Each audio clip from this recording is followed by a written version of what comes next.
Yahoo waxay noqon karaysay shirkadda ugu qiimaha sarreysa adduunka. Waxay waqtiyada qaar ahayd website-ka ugu booqashada badan internetka. Waxay ku fadhiday $128 bilyan oo dollar. Dhammaadkii 90-aadkana waxay fursad u heleen inay ku iibsadaan shirkadii Google $1 milyan oo kaliya, laakiin Yahoo iska diideen. Ku soo dhow kolkii ciidiyo hoos u dhigay layaabka lahaa ee boqortooyadii internetka haysan jirtay.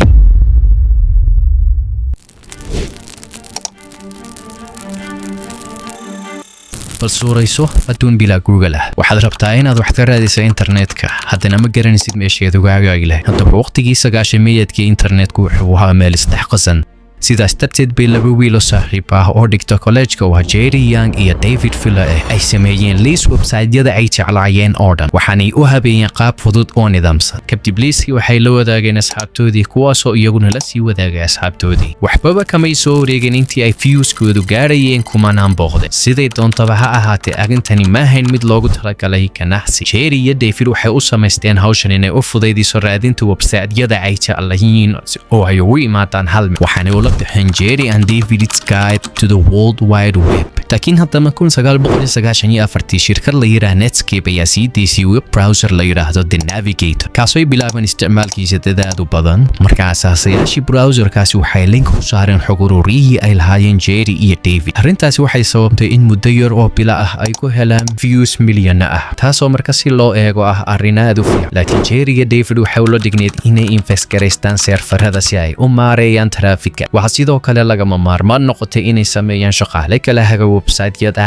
cusub ay dadku samaysanayaan. sidaas darteed Jerry iyo David waxay xaqiiqsadeen haddiiba ay rabaan hawshan inay sii wadaan inay u bedelaan ganacsi. Go'aankoodii ugu horreeyay wuxuu ahaa inay u magac sameeyaan ganacsigooda. Waxay bilaabeen inay ka dhexdaadiyaan dictionary-ga si ay u helaan magac la qabsi leh. Baaritaankii ay ku jireen dictionary-gana waxaa ka soo horbaxay kelmadda Yahoo, taasoo micnaha noqonaysa qof iska cawaan ah ama aan waxba aqoon. waxay u arkeen magac xallada iskana fudud, inkastoo ay markii dambe magacii Yahoo ay xaraf u micneeyeen, haddana runtii magacu wuxuu ku yimiday sida hore. ugu dambeyntii magacii hawshiisii way dhameeyeen. kadib waxaa waajib noqotay in Jerry iyo David ay keenaan qaabkii ay lacag uga samayn lahaayeen hawshooda, taasoo marka si loo eego aan ahayn hawl adag, waayo Yahoo waxay noqotay albaabka laga soo galo internetka marka loo eego isticmaalka dadweynaha. waayo internetku wuxuu ahaa meel isdhexdaadsan, Yahoona waxa uu ahaa mid fududeeya hawlo badan. marka maadaama ay fududeynayeen hawlahaas oo dhan, shirkadii Yahoo waxay haysatay shirkado badan oo u diyaaraya inay dhaqaale gashadaan, dabcan si ay xaysiisyadooda u soo gashadaan Yahoo dhexdiisa. kadib tiimkii Yahoo waxay ogaadeen xaqiiqo ganacsigooda muhiim u ah, maadaama ay awood u lahaayeen inay ogaadaan xogta iyo adeegyada ay dadku isticmaalayeen iyo website-yada. waxay isku aadiyeen productska iyo serviceska ay dadku u baahan yihiin. halkii ay dadku ku hagaajin lahaayeen linkiyada ay u baahan yihiin, iyaga ayaaba samaystay services noocu doonaba ha ahaade. arrintaasi waxay fududeysay inay helaan views iyo income badan. tusaale ahaan, markay arkeen in dad badan isticmaalayaan adeegyada chat roomiska ee lagu wada sheekaysto, waxay sameeyeen chat room website. kadib dadka waxay ku lingareeyeen kooda. kadib waxay bilaabeen inay launch gareeyaan serviceyo badan oo ay leeyihiin sida shopping, file sharing, games, sports, finance iyo kuwa kaloo badan. sababtoo way ogaayeen adeegyadan inay dadku aad u isticmaalayeen. dabcan shirkad structure-keedii mid hal nidaam ku shaqaysa ma qaban kareen waxaas oo hawla. sidaas darteed Yahoo waxay bilowday inay si xawli ah dad badan u shaqaaleysiiso. kadibna waxay u kala qaybisay product teams. team kastana waxa uu yeeshay hogaamiye u dhaqmiya sida CEO ama mulkiile shirkadeed. si kale marka loo dhigo, Yahoo waxay noqotay shirkado kala duwan oo shaqooyin kala duwan haya. sanadii 2000 markay ahayd, Yahoo waxay haysatay 400 oo products iyo services kala duwan. waxay gaadheen heer maalintii haddii aad istiraha internetka isticmaal in aad ka dhex dhammaan weydo Yahoo websiteskooda. taasi waxay keentay in ujeedkoodii marka hore ahaa adeega isku hagidda linkiyada uu kaliya 20% ay dadku ka isticmaalaan, halka 80% kale ay dadku isticmaalayeen adeegyadooda kale.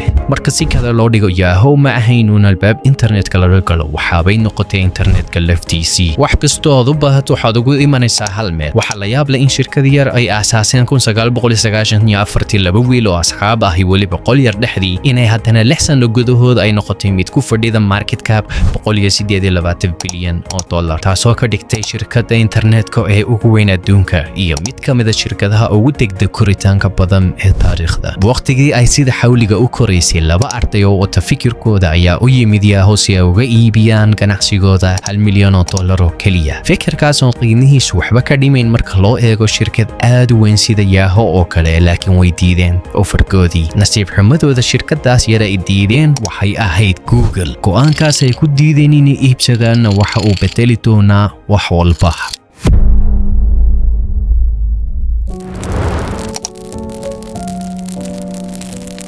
markii uu dhacay khasaarihii la magac baxay .com bubble kaasoo saameeyay dhaqaalaha adduunka, waxaa dhulka galay suuqyadii stockiska shirkadaha internetka. aad bay u saamaysay Yahoo. waxaa lunta kalsoonida ay u qabeen maalgashadayaasha. shirkadihii ugu waaweynaa iyagu maalgashan jiray Yahoona waxay noqdeen kuwo yareeyay maalgashigoodii iyo kuwo gabi ahaanba kacay. sababtoo ah maadaama ay soo bixeen websiteyo aad u badan, in hal meel uun laga search gareeyo kuma ay filnayn, weliba meeshaasu si walaha loo update gareeyo. shirkadii Google waxay samaysatay system aad u fiican oo fudud kaasoo dadka si dib yar u caawinaya. Yahoo waxay arkeen in dadkii u badnaayay website-kooda isticmaali jiray ay u wareegeen Google. muddo yar oo dhowr sano kadib markii ay diideen fursadii ay Yahoo ku iibsan lahaayeen gebi ahaanba shirkadii Google, waxay Yahoo u tageen Google si ay ula samaystaan licensing deal kaasoo inay dhex mariyaan adeega Google Search website-ka Yahoo. marka danta ay fikirkan ka lahaayeen waxa uu ahaa si ay dadkii wali u sii dhex maran Yahoo marka ay rabaan adeega Google, taasoo marka si loo eego ahayd fikir fiican mustaqbalka dhow, laakiin mustaqbalka fog marka loo eego waxay ahayd musiibo ganacsi. sababtoo ah dadka Yahoo isticmaalaya waxay jeclaayeen Google Search, maadaama ay ku dhex isticmaalayeen website-yada Yahoona waxay fursad siinaysay arrintaasi Google si ay u samaystaan xayeysiisyo bilaash ah.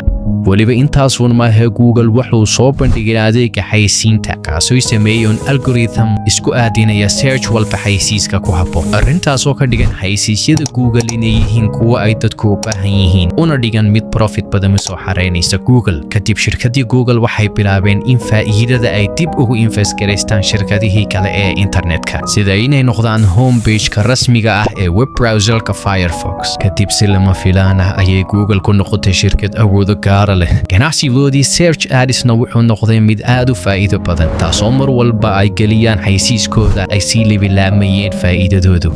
marka la barbar dhigo Yahoo oo iyaga profitkooda hoos u dhacay, dadkii xayeysiisyada samaysanayeen waxay budgetyadoodii wareejiyeen Google iyagoo ka soo wareegay Yahoo. si kale markayna u dhigna shirkadii ay Yahoo diiday inay iibsato sanado yaruun ka hor ayaa waxa ay kala wareegtay macaamiishoodii iyo adeegyadii xayeysiintooda si xawli ah. weliba Yahoo waxay ogaadeen inay u baahan isbedel degdeg ah, waxayna u tageen Google si ay qiimahooda ay hadda rabaan si ay uga iibsadaan shirkadda Google. Google waxay u sheegeen inay ku iibinayaan $1 bilyan, haddana way isku bedeleen waxaanay ku yiraahdeen $3 bilyan oo dollar. haddana waxay qiimihii kor u qaadeen $5 bilyan oo dollar. adigoo ma rabin Google inay iibiyaan shirkadooda, Interactive Yahoo waxay tasaareen Google site-koogii waxaanay samaysteen search engine-yaga u gaar ah. tartan baanay bilaabeen, laakiin way iska cadayd inay ku guuldareysteen dagaalka search engine-ka. hoos baan u sii dhacayay isticmaalka adeegyada Yahoo. marka si ay hoggaanka u sii hayaan waxay Yahoo sameeyeen inay diiradda saaraan adeegyadooda kale. fursad ay arrinta ku gaadhaanna waxay soo martay 2006. waxay maamulayaashii Yahoo foolka fool u hor fadhiisteen Mark Zuckerberg oo ahaa aasaasihii shirkadda Facebook, waxaana heshiis lagu gaadhay inay Yahoo ku iibsato Facebook qiimo dhan $1 bilyan oo dollar. runtii Mark Zuckerberg kama ahayn raali heshiiskan, laakiin boardkiisii directorada ayaa ku cadaadiyay inuu Mark qaato heshiiska. si kastoo ay noqotaba daqiiqadihii u dambeeyay heshiiska waxay isbedelay tiimkii Yahoo, waxaanay hoos u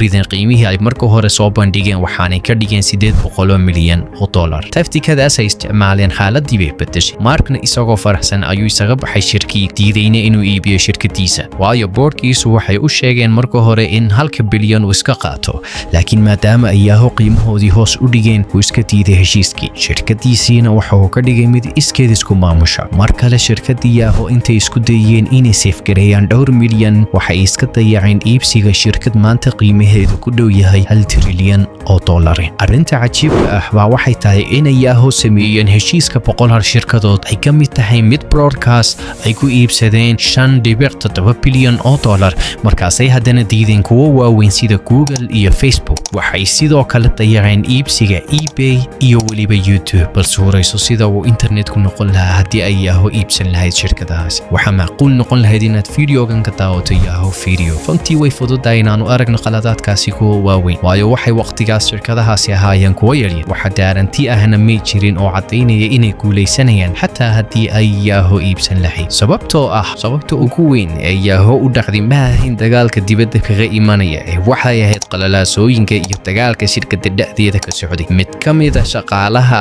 ayaa waxa uu qoray memo uu ku xusay dhibaatooyinka ka dhex taagan shirkadda. waxa memogaas loo bixin doonaa The Peanut Butter Manifesto. wuxuu sheegay sida ay Yahoo diiradda u saarayeen wax walba haddana aanay jirin wax iyaga u gaara. tusaalaha ugu fiican ee arrintaasi wuxuu ahaa xog ururin shirkadda dhexdeeda loogu sameeyey ayaa waxa shaqaalaha loo sheegay inay meel ku qoraan waxa maskaxdooda ku soo dhaca marka ay maqlaan magaca shirkadda. Google markay maqlaan waxay dhammaan ku qorayeen search engine. PayPal waxay ku qorayeen payment. eBay-na waxay ku qorayeen meel wax laga iibsado. laakiin marka Yahoo la weydiiyay mid walba wax buu qorayay. waxay ahayd sidii aanay dadku garanaynba waxay qabato Yahoo. waxa sidoo kale memoga lagu xusay in ay shirkaddu lahayd maamulo badan oo shaqadoodu iskhilaafsan tahay. tusaale ahaan waxay shirkaddu iibsatay website sawirada lagu sheergareeyo oo la yidhaa Flickr. sidaas oo tahay bay haddana lahaayeen adeegyo kale oo ka madax bannaan oo la yidhaa Yahoo Photos kaasoo qabanayay isla shaqada sawirada on. runtii markii hore inay shirkaddu lahaato guruubyo kala duwan qayb weyn bay ka qaadatay koritaanka shirkadda.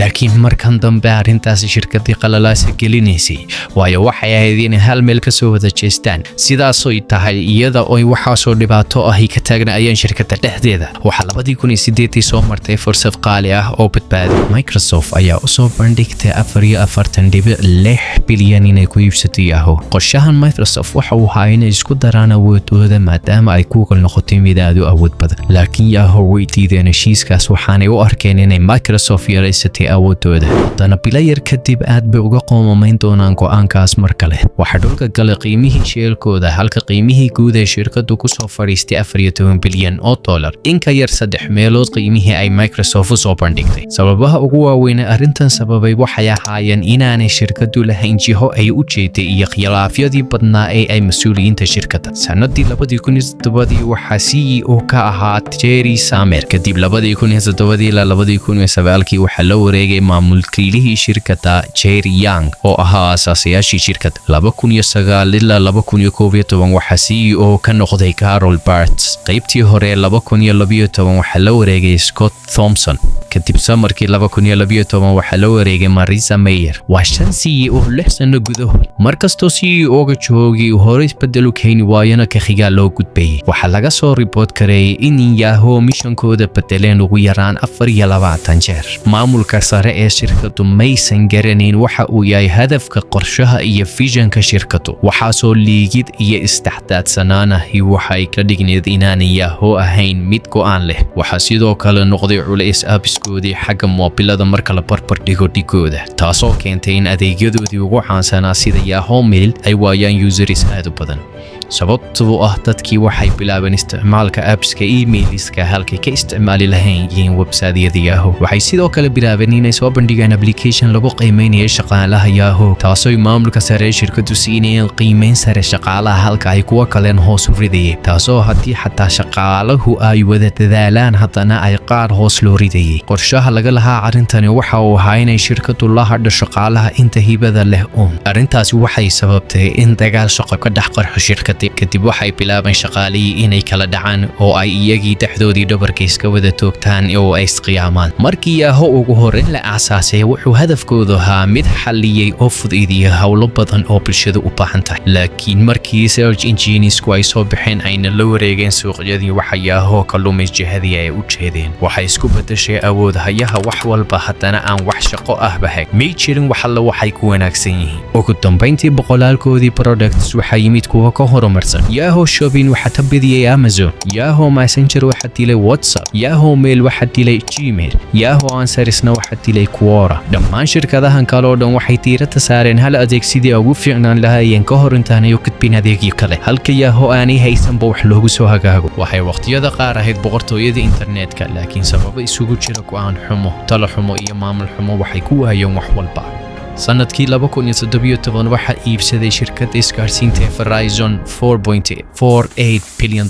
waa in ka yar 10 meelood hal meel intii ay Microsoft usoo bandhigtay. kaaga sii darana shirkadii Verizon way badbaadin kari weyday Yahoo, waana iska sii iibisay sanadkii 2021. dabcan Yahoo weli way samaysaa lacag oo waxa weli sii shaqeeya adeegyadoodii sida Yahoo Mail, laakiin dadka isticmaali waa dadkii iimayladooda hore ugu lahaa oo xogtooda aan ku ilaashada weli. ashirkaan ka baranayno arrintan waxa uu yahay in maamul xumada iyo vision la'aantu ay keento burburka iyo khasaaraha shirkado waaweyn sida Yahoo oo kale. si aad ula socoto qisooyinka cajiibka ah ee shirkadaha adduunka ugu waaweyn, kuwa dhacay iyo kuwa soo korayaba, fadlan subscribe channelka notification-kana furo. inta aan videogan mid la mida kuwada kulmaynana waad salaamantihiin.